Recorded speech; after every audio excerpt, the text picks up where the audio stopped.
All right, today we're going to break down a piece of pro-Trump political commentary.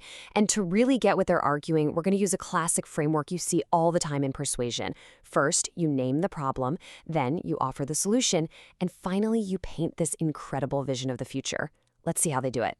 So the whole thing kicks off in a kind of strange way by talking about a White House live stream set to lo-fi music. But the speaker here frames it as something more than just a quirky choice. They say it's a whole new strategy to get their message out directly, without the media getting in the way. It's a small detail, but it really sets the stage for this bigger idea of direct, unfiltered communication. Okay, so let's get into the first part of that framework, defining the problem. According to this commentary, the main conflict in America isn't just about small disagreements over policy. No, it's framed as something way bigger, a fundamental battle between two totally different ways of thinking, or as they put it, two kinds of people. And this slide really boils it all down. They basically split society into two camps. On one side, you've got the makers, who they describe as the people focused on working hard and creating wealth. And on the other side, the takers, who are painted as the ones who just complain and want to take what other people have earned. This whole makers versus takers idea is presented as the absolute core of the problem that needs to be solved. So you might be asking, how does this big philosophical idea actually affect your wallet?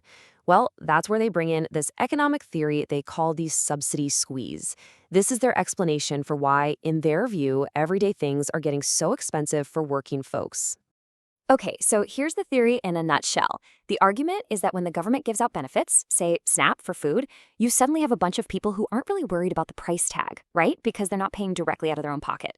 And according to this theory, companies see that and think, great, we can jack up the prices because they know somebody else, the government, is footing the bill. And to make this super simple, they use a pretty memorable example, a bag of Cheetos. The logic goes like this. If a company knows people can buy its chips with benefits, what's to stop them from raising the price from, say, $1 to $2? The person using benefits might not even notice the change, but the person paying with cash, they definitely notice. So the argument is that a policy designed to help actually ends up making things more expensive for everybody else. And it's not just about snacks. To really drive the point home, the speaker shares this wild personal story about healthcare. They claim they needed an MRI, and with insurance, the price was a staggering $2,500. But then they asked, hey, what if I just pay cash? And boom, the price plummets to around $400. This is presented as a powerful, real-world example of the exact same principle. A third-party payer, in this case insurance, creating these massive price distortions.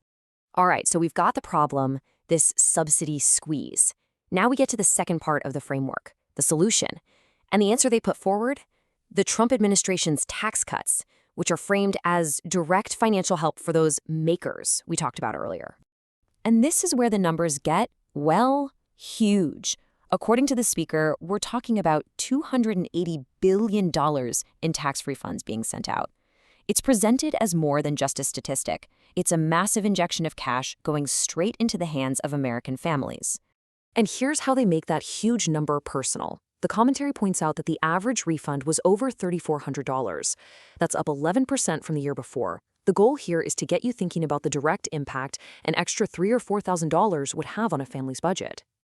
And just to show how widespread this was, they highlight that 53 million tax filers took advantage of at least one of these new cuts. So the argument is pretty clear. This wasn't some niche policy for a select few. It was a big deal with a tangible impact all across the country. Now, the argument doesn't just stop with the economy. It expands into the political arena. The claim here is that these policies, along with other events, were systematically taking apart the opposition. The broadcast offers a few key pieces of evidence for this. First, they point to a federal appeals court overturning a judge they described as radical. Second, they characterize a Supreme Court justice's dissent on certain rulings as a public meltdown. And third, they argue that deportations are actually shrinking the potential voter base for the Democrats. Altogether, these points are presented as proof that the opposition was losing ground legally, judicially, and even demographically. So, we've seen the problem and the solution. That brings us to the final and maybe the most important part of the whole framework, the vision. What's the end goal? Where is all of this supposed to be heading? Well, the vision they paint is a future where those makers are rewarded, the economy is booming, and political wins aren't just narrow victories, they're decisive. It's a picture of a revitalized America where national strength and a strong economy are totally linked, creating this self-reinforcing cycle of success. And honestly, nothing captures the tone of that vision quite like this quote. A pretty well-known line. It frames winning not as something you do once, but as a constant state of being. The message is just one of relentless, non-stop forward momentum and total confidence in the mission. It's a really powerful, assertive way to end the whole narrative. So, when you lay out the commentary using this problem-solution-vision framework, you can see exactly how the argument gets built, piece by piece. It sets up a clear enemy, it offers a big, bold solution, and it paints this triumphant picture of the future. So that leaves us with a final question to think about. What does this highly structured, confident, and let's face it, combative style of persuasion tell us about the state of political communication today?